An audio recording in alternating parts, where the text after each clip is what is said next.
नारायण राणेंनी त्यांच्या पोरांना आवरावं. लक्षात ठेव, तुम्ही मंत्री असाल, तुमच्या घरी सत्ता येते सत्ता जाते, हे लक्षात घ्या. एवढंच सांगतो मी. लोक रस्त्यावर तुम्हाला धुतल्याशिवाय राहणार नाही. भूषण गवईंनी राजीनामा देऊन कुठल्या नेपाळच्या माणसाला तिथे सरन्यायाधीश केलाय का? सरन्यायाधीश भूषण गवई यांचा राजीनामा झाल्यावर नेपाळमधल्या एखाद्या व्यक्तीला राष्ट्रपतींनी सरन्यायाधीशपदी नेमलंय का? अनिल परब हे शिवसेनेचे नेते आहेत. अनिल परब हे विधान परिषदेचे सदस्य आहेत. अनिल परब हे कायदे पंडित आहेत, वकील आहेत. तुम्ही त्यावर प्रश्न विचारायला पाहिजे की अनिल परब यांनी जे काल एक वक्तव्य केलं किंवा जी माहिती दिली आहे त्या माहितीवर तुम्ही पत्रकारांनी संशोधन केलं पाहिजे. हिंदुहृदय सम्राट शिवसेना प्रमुख बाळासाहेब ठाकरे यांच्या संदर्भात हे किरकोळ लोक ज्यांनी बाळासाहेब ठाकरेंच्या जीवावर आयुष्यभर खाल्लं आणि इमले उभे केले, ते बाळासाहेबांची त्यांच्या मृत्यूनंतर विटंबना करतात. त्यांना लाजा वाटल्या पाहिजे. ते निर्लज्ज आहेत. विटंबना करता मृत्यूनंतर बाळासाहेब ठाकरेंच्या आणि बाळासाहेबांचा फोटो लावताय तुम्ही पाठीमागे. लाजा नाही वाटत? नारायण राणेंनी त्यांच्या पोरांना आवरावं. लक्षात ठेव, तुम्ही मंत्री असाल, तुमच्या घरी सत्ता येते सत्ता जाते, हे लक्षात घ्या. एवढंच सांगतो मी. लोक रस्त्यावर तुम्हाला धुतल्याशिवाय राहणार नाही. मी हे अत्यंत जबाबदारीने सांगतो. रामदास कदमांवरती जे भाष्य त्यांच्या कुटुंबातल्या घटनेसंदर्भात अनिल परब यांनी केलेलं आहे ती अत्यंत गंभीर गोष्ट आहे. राज्याचे गृहराज्यमंत्री योगेश कदम यांनी रामदास कदम यांच्या पत्नीला जाळण्याचा प्रयत्न झाला की काय झालं, अशा प्रकारचा गंभीर मुद्दा अनिल परब यांनी मांडला. त्याची चौकशी केली पाहिजे. तुम्ही बाळासाहेब ठाकरेंचे ठसे आणि हे याच्या चौकशा करायला निघालेला आहात. तुमची लायकी आहे का त्यांचं नाव घ्यायची? बाळासाहेब ठाकरे लायकी आहे तुमची? आमच्या अंगावर आहे, ते याद राहा. अजून अनिल परब यांच्याकडे बराच साठा पडलेला आहे स्फोटकांचा. मला माहिती आहे काय आहे. तुम्हाला तोंड दाखवणं रस्त्यावरती मुश्किल होईल. काल उद्धव ठाकरे म्हणाले की मी नमक हरामांवरती बोलणार नाही. त्याला प्रतिक्रिया देत रामदास कदम म्हणाले की आम्ही भरभरून नमक हे उद्धव ठाकरेंना दिलेलं आहे. मग त्यावर तुमची प्रतिक्रिया? काही नाही.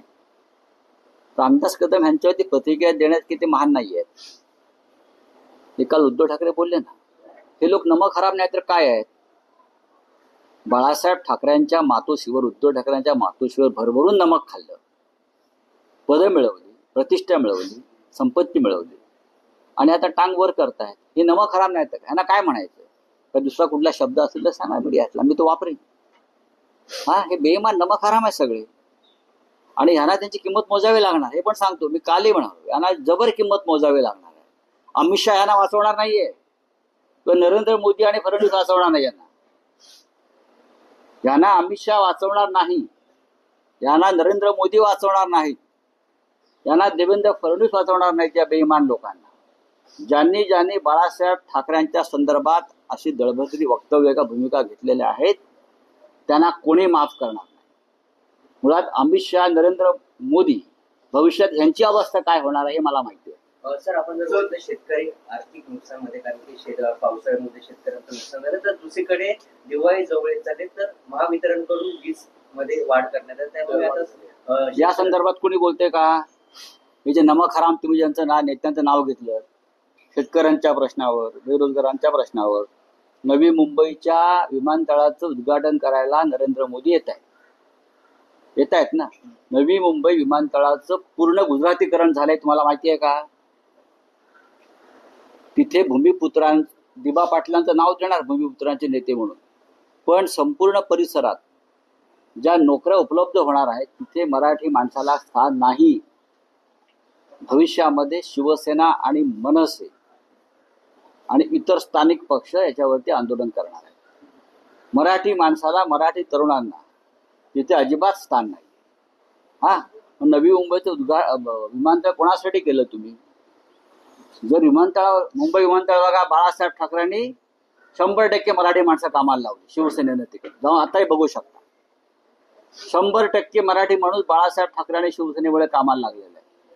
नवी मुंबईचं पूर्ण गुजरातीकरण झालेलं आहे. पूर्ण गुजरातीकरण.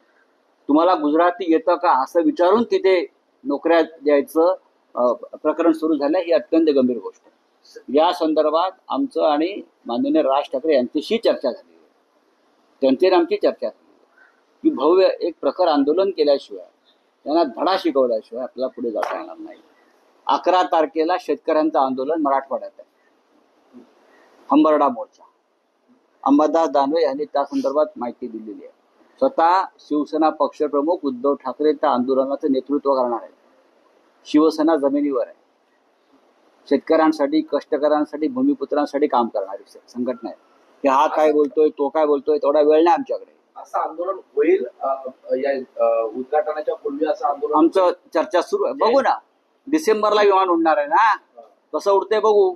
जयंत पाटील देखील काल म्हणाले शेकापचे आमची बैठक देखील सुरू होणार आहे आणि आम्ही जर असं स्थानिकांना नोकऱ्या दिल्या नाहीत तर आम्ही धावपट्टीवर देखील उतरू असं जयंत पाटील शेकापचे काल म्हणाले. मी काय तुम्हाला वेगळं सांगतो.